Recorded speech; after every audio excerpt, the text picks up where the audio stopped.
AI, immortality.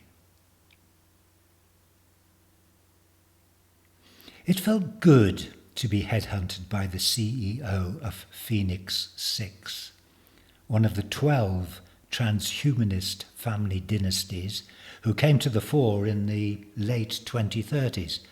But, after all, I got a PhD at New Silica University with the prize for the most innovative AI application. I was a bit naive in those days, blinded by the money and the perks. I mean, a bubble apartment in the exclusive inner ring, close enough to walk to the office, every conceivable foodie shop and restaurant free on the greenways, your own mini-lab, the latest quant tools.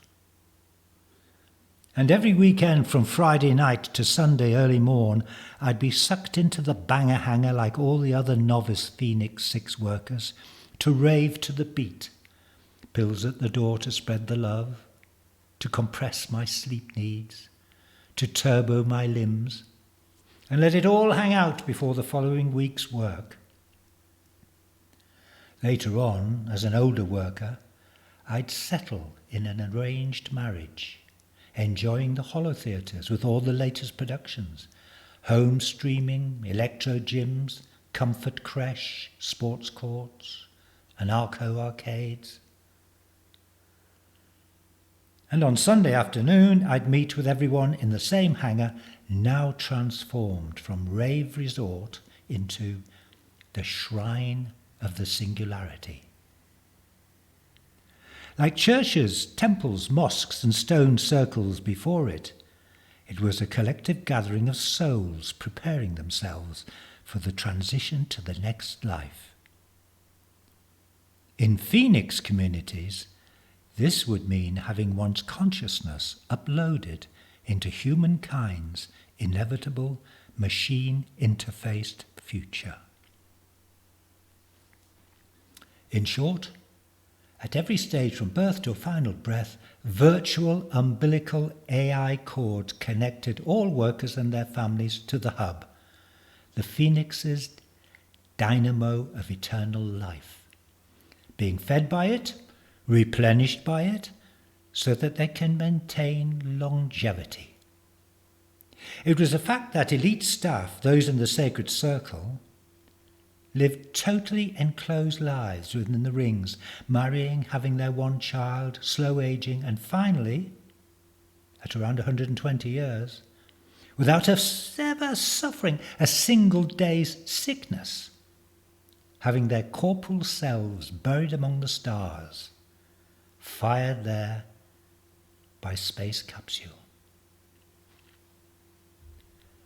This is just a snapshot of what was possible if you signed up, if you agreed to the contract, swore on the book of rules, and accepted the implant of the Phoenix 6 neural link chip. Like all novices, there was also the tantalizing possibility of a golden ticket, an entree into the absolute elite, if your work merited it. The decision would be taken when you reached 40. Until then, with regular placenta plasma transfusions, brain-boosting electrostimulation, and general organ optimization drugs, you would anyway be prepared for your next 80 years, your body's aging arrested. It has been likened to being frozen on the event horizon of a black hole with time appearing to stand still. Not a bad inferior alternative, I'd say. But if you made the final cut and won a golden ticket, you would become immortal, fully interfaced, an adoptee of the Phoenix 6 family dynasty.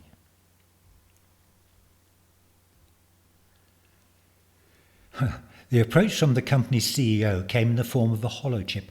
All that I have so far described is a mix of what was on the chip and the rumours circulating in the academic cyber world outside the secretive organisation. Such rumours led to frequent demonstrations around the organisation's dish perimeter by fundamentalist religious groups decrying this cradle of blasphemy. The holochip contained a code which admitted me to a Sunday afternoon's gathering at the Shrine of Singularity, where there would be presentations, holocasts, and small table discussions. The afternoon would finish with a ceremony for those about to transition to the Singularity. This was the confirmation, after 120 years, of everything they believed in.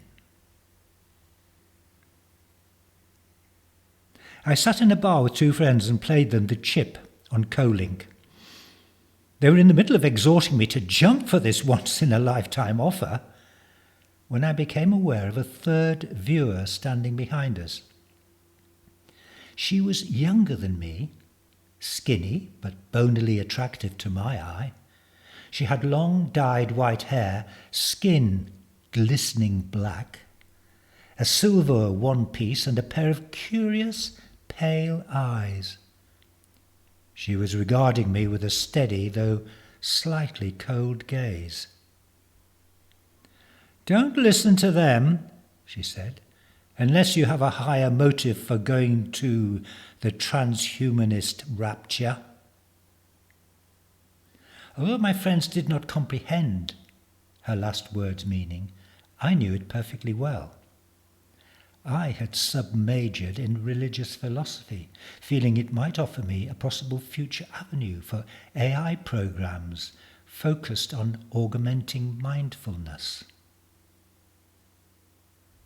Well, that was how I met Aretha. I spent the next 5 days breathing her breath, skin pressed against her skin, thoughts commingling with hers, being thoroughly educated. At the end of it, I was ready to take up the Sunday invitation to the Singularity. A hovercar in the purple and green colours of Phoenix 6 picked me up late on the next Sunday morning. We slid under the vast extruded ceramic dish of the company's physical infrastructure. A lift took me up the floors of the hub. Outside the glass tube, I could see the private customs-free landing strip, which enabled family members to travel to and fro between the hub and their Pacific island. Aretha's essential message was borne home to me that this entire community of scientists were worker ants supporting a family of queens. In return, they received all the benefits I've outlined, whilst the queens marched on as immortal human gods.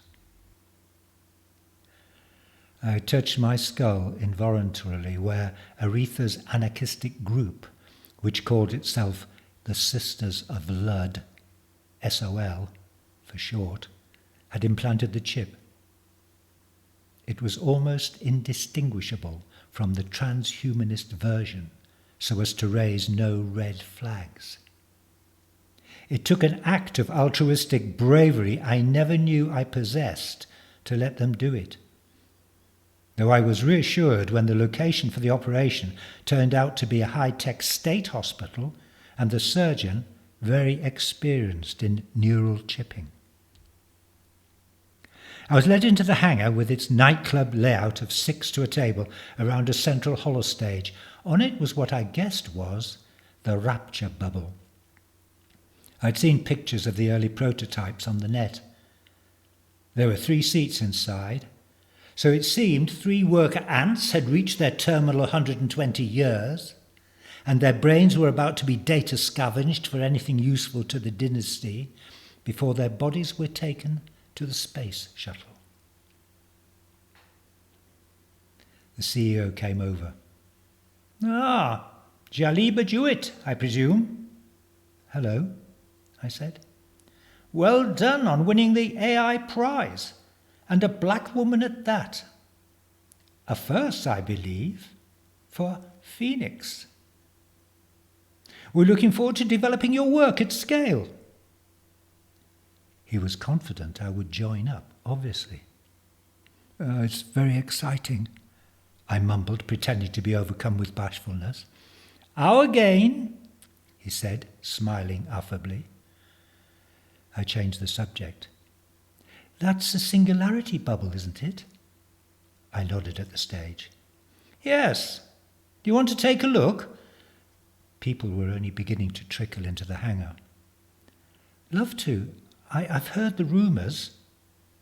My saccharine smile was all he needed. I sat down in the bubble. The glass around me was dotted with orderly rows of chip signal boosters. The telltale twinkling lights and misty fizz around them showed that they were already hooked up and running. I thought transmitted the code the way Aretha's surgeon had schooled me. Then I got up nonchalantly, gushing platitudes, and returned to my table with the CEO. An hour later, they unceremoniously called off the three-person rapture. A glitch had developed. There were anxious faces everywhere in the hangar. Glitch? A phoenix did not suffer glitches?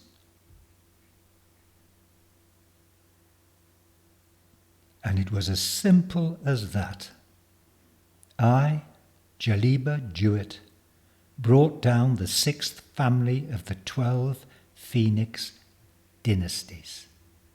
Well, me, the Sisters of Lud, together with a careless arrogance regarding fundamental security on Dynasty's part. How had we done it? Well, when I sat in the bubble and saw it was live, I turned on my implant as instructed. Immediately I became a human time bomb, and the assassin code within my chip was activated inside the hub's quant fields, releasing a melt virus that flowed instantly to its core. Moments later, its poisonous tributaries spread to every family member's transhumanist interface. Death for them all, though not immediate, was inevitable. "Fuck them," muttered Aretha later, as we snuggled together in bed. Then, with a French accent, a little like Marie Antoinette's, she said, "Let them eat mortality."